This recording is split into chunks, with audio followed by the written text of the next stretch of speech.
लो जी, हम भी तैयार हो रहे हैं और हमने भी कुर्ता पजामा डाल लिया और हम भी थोड़ा सा सोच रहे हैं भी कैसा फील आता है नेता बनके। और वाकई में कुर्ता पजामा डालते नेता वाली फीलिंग आ रही है और सच में गजब की फीलिंग। सच में ऐसा लग रहा है कि मैं तो नेता बन गया आज। चलो हम करते हैं ब्लॉग शुरू। सभी भाइयों को राम राम। जैसा कि आप सभी को पता ही है कि 5 अक्टूबर को इलेक्शन संपन्न हुए। सुखी शांति बढ़िया ढंग से इलेक्शन संपन्न हुए और बहुत सारे उम्मीदवारों की मेहनत और जोर लगा था। लेकिन हम हमेशा दो ही पक्ष की बात की है और करें भी क्यों ना, क्योंकि जो टक्कर का मुकाबला था इन दोनों के बीच था गोकुल सेतिया और गोपाल कांडा। इन दोनों ने जो जोर लगाया, जो मेहनत की, वो बाकी काबिले तारीफ थी। इतने वायदे किए जनता के साथ, बहुत ज्यादा।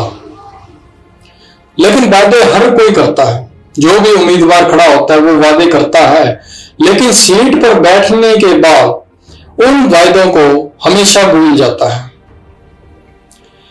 ये एक सत्य है। लेकिन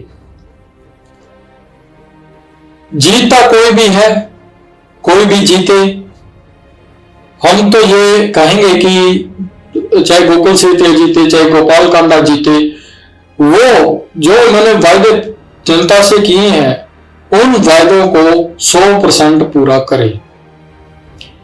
क्योंकि मैं कहता हूं कि आपको एडवर्टीजमेंट या लोगों को वोट मांगने के लिए आप जाते हो, घर घर जाते हो, डोर टू डोर जाते हो, वो जाने की जरूरत ना पड़े। अगर आप अपने क्षेत्र का, अपनी जनता का विकास करें तो आपको बार बार वोट मांगने की जरूरत ही नहीं। लोग अपने आप ऑटोमेटिकली आपको वोट देंगे।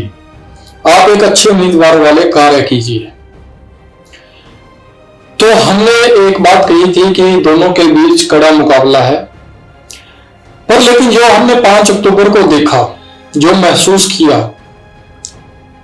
कोई बुरा ना माने, हमने जो महसूस किया वो हम जनता को बता रहे हैं।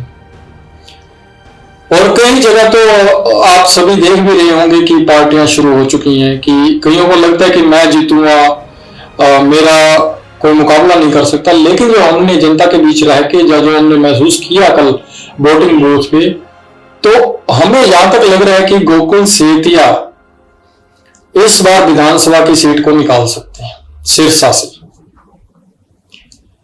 क्योंकि और जो वोटिंग देखने को मिली है बहुत कम गोपाल कांडा के साथ देखने को मिली है।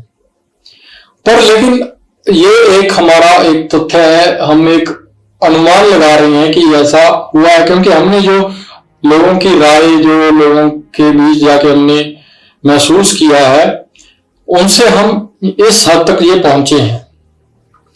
लेकिन रिजल्ट आने के बाद असली चीज पता चलती है कि कौन जीतता है, कौन हारता है, कौन सीट निकालेगा या कौन नहीं निकालेगा। तो लगभग कहना यही है कि गोकुल सेतिया इस बार विधानसभा की सीट निकालेंगे। लेकिन मैं ये कहूंगा कि अगर आप जीतते हैं, अच्छी बात है, आपको बधाइयां देता हूं मैं अगर आप जीतते हैं। लेकिन ऐसा ना हो कि आप जीतते साथ सिरसा में दिखाई ना दे 5 साल के लिए। आपने जो जनता से वादे किए हैं, जो आपने जनता को सपने दिखाए हैं, आप उन्हें साकार कीजिए, ताकि 5 साल के बाद लोग आपको दोबारा से चुने। ये ना हो कि लोग आपको थप्पड़ मार मार के भगाएं, जैसे बाकी उम्मीदवार करते हैं। बात कहनी आसान होती है, लेकिन करनी बहुत मुश्किल होती है। कहने को तो मैं भी कह देता हूं कि मैं ये कर दूंगा, मैं वो कर दूंगा, लेकिन जब करने की बात आती है तब पता चलता है कि बंदा कितने पानी में है। आज मैंने कुर्ता पजामा डाला, मेरे को भी घनी सूत्री फीलिंग आ रही है कि यार मैं नेता बन गया, मैं यूं खड़ा होकर भाषण दूंगा, मैं बोलूंगा, बड़ी अच्छी फीलिंग आ रही है मुझे भी। मेरे को ऐसा लग रहा है कि मैं नेता, यानी कि मैं भी चुनावों में खड़ा हो गया हूं। ये चीज ही ऐसी है। अब चीजें सुनने में आती है कि अभी सरकार बनी नहीं है, लेकिन सीएम के लिए वो उतावले हुए पड़े हैं कि हाँ मेरे को सीएम की कुर्सी मिले, मेरे को सीएम की कुर्सी मिले। तो चलो, वो जो भी पार्टी जीतती है वो उनका आपसी बातें हैं कि हमने किसको सीएम बनाना है, किसको नहीं बनाना। और लेकिन चलो, हम बात कर रहे थे ये तो सिरसा की, लेकिन अगर हम ओवरऑल की बात करें, जो हमने ओवरऑल महसूस किया है, ओवरऑल इस बार किसकी सरकार बनेगी? बीजेपी की या कांग्रेस की? क्या बीजेपी एक बार फिर हरियाणा में अपना परचम लहराएगी या फिर मुद्दे मुंह गिरेगी? तो जो हमने देखा या लोगों से राय ली, जो लोगों से महसूस किया कि हाँ क्या हो सकता है, तो वो यही निकला कि इस बार कांग्रेस की सरकार बन सकती है। तो ये बहुत, मैं नहीं कह सकता कि अच्छी बात है या बुरी बात है, लेकिन जो भी, मैं बार बार यही कहता हूं कि जो भी सरकार आती है या जो भी सरकार आएगी वो जनता के लिए है। जनता ने आपको चुना है, जनता का भरोसा आपको इस सीट के काबिल बनाया है, तो आप उस सीट पर बैठकर जनता के भरोसे को मत तोड़िए, जनता के भरोसे को बनाए रखिए। जो कार्य पहले आप डोर टू डोर लोगों के घर गए हैं, वोट मांगी है, ठीक है, लोगों का समर्थन लिया है, उसी प्रकार जैसे आप गए हैं, अगर कल को लोग आपके ऑफिस, आपके दफ्तर आते हैं, तो उनको ये ना हो कि आप भगाएं। उनकी समस्या को सुने और उसका सलूशन करें। अब सिरसा के विकास की अगर मैं बात करूं, वैसे तो हर उम्मीदवार जो इस समय खड़ा हुआ है इलेक्शन में, उन्होंने देखा ही है कि सिरसा के क्या हालात हैं। सड़कें टूट रखी हैं, सड़कों का बुरा हाल है, पानी की समस्या कहीं कहीं है, बिजली की समस्या, ठीक है, सीवरेज की समस्या, अब जैसे रजिस्टरों की समस्या जो खुल नहीं रही है, काफी समय से बंद है। तो मतलब ये बहुत सारी जो लोगों की समस्याएं हैं, उन समस्याओं का समाधान करना होगा आपको। अगर आप उन लोगों का, उन जनता का समाधान करते हैं, तो आप 5 साल के बाद भी इसी सीट पर काबिज रहेंगे। कई उम्मीदवार कहते हैं कि हमारा पैसा बहुत खर्च होगा, वो हमें कवर करना है। तो आप पैसा खर्च करो ना, आप लोगों को पैसा बांटने की बजाय आप वो कार्य करवाइए, वो सहूलियत दीजिए। अब मान लीजिए आपने 4 लाख करोड़ों में, मैं नॉर्मल बात कर रहा हूं, अगर हमने 4 लाख या 1 करोड़ रुपया पूरे इलेक्शन में खर्च कर दिया, ठीक है, लोगों को बांट दे, किसी को 2 लाख दे दिए, किसी को 50,000 दे दिए, किसी को 2500 दे दिए, किसी को 5,000 रुपए दे दिए, आप पैसा तब भी खर्च कर रहे हैं। अगर आप उसी पैसे से एरिया का जो ज्यादा रास्ता खराब है या जो जहां पे ज्यादा समस्या, उस समस्या को समाधान करें, उस समस्या का सलूशन निकालें, तो वो वोट आपको ऑटोमेटिकली आपकी जेब में जाएंगे। अब आप 5,000 रुपए में वोट खरीद रहे हैं या 2,000 रुपए में वोट खरीद रहे हैं, वो आप वोट तो खरीद रहे हो, ठीक है, लेकिन आप 5 साल के बाद लोग ऑटोमेटिकली आपको वोट नहीं डालेंगे। मैं चाहता हूं कि कहीं ना कहीं यहां पे लोगों को भी समझदार होना पड़ेगा। आप कितना टाइम अपनी वोट को बेचोगे? मेरे को एक बात बताइए, अगर आप 5,000 में या 2,000 रुपए में वोट बेच रही हैं अपनी, तो वो 2,000 रुपए से आप क्या 5 साल निकाल सकते हैं? अपनी पूरी जिंदगी निकाल सकते हैं? अगर नहीं, तो फिर आप अपने वोट को क्यों बेच रहे हो? वोट ही एक आपके पास ऐसा अधिकार है।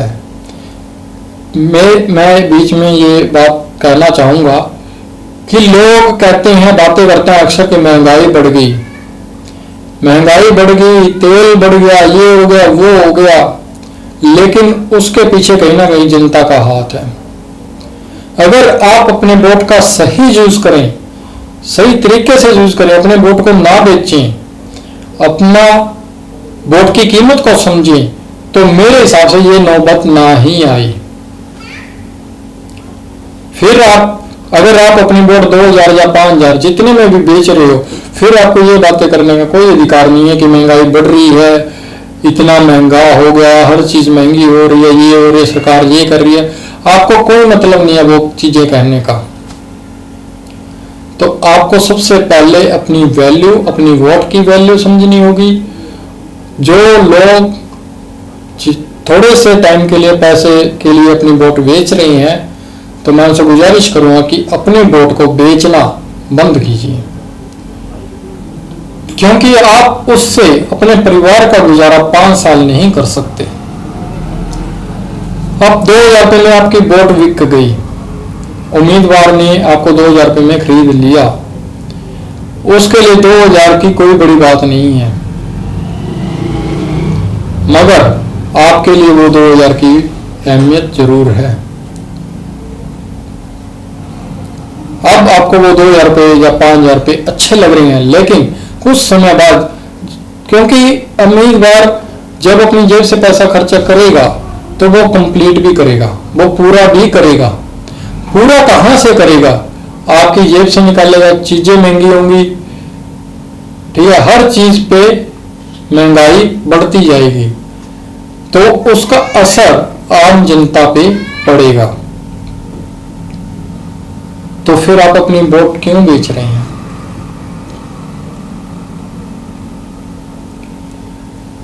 अपने मतदान का, अपनी वोट का सही यूज कीजिए। और यहां तक मैंने बात कही कि इस समय जो लहर है, जो चल रही है, वो गोकुल सेतिया की लहर चल रही है, और वो हो सकता है कि अच्छे मार्जिन से भी जीते। जो सुनने में आया है या जो न्यूज में चल रहा है कि 15 से 20 हजार वोटों का डिफरेंस आ रहा है, और ये बहुत ही अच्छी बात है, क्योंकि 15 से 20 हजार वोटों से जीतना बहुत बड़ी बात है।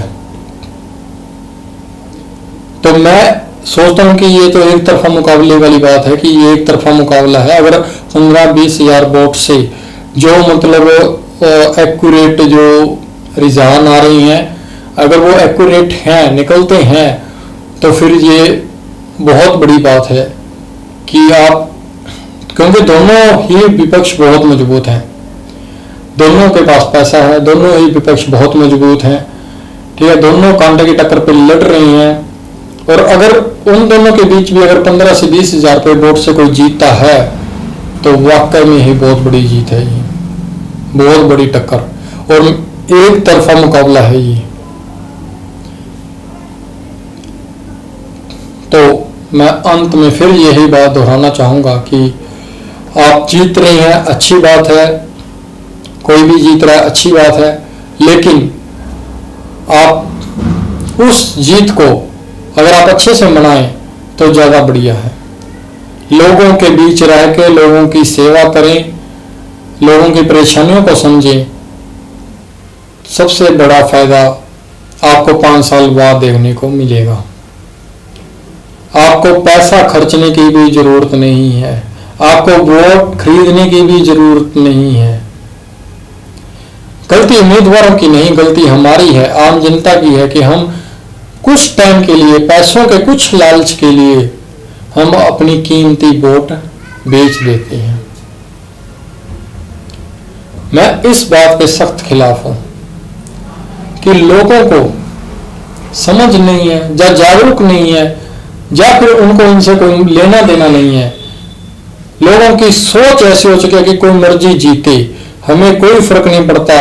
अगर हमें वोट के बदले 5000 रुपये मिल रहे हैं तो इससे बड़ी कोई बात नहीं है। लोगों की सोच को बदलना होगा। लोगों की सोच तभी बदलेगी अगर आप अपनी कीमती वोट को समझेंगे। चलिए अब इंतजार करते हैं रिजल्ट्स की, तो रिजल्ट्स जिसके भी पक्ष में आएगा देखते हैं, मिलते हैं फिर आपसे दोबारा एक बार फिर। धन्यवाद।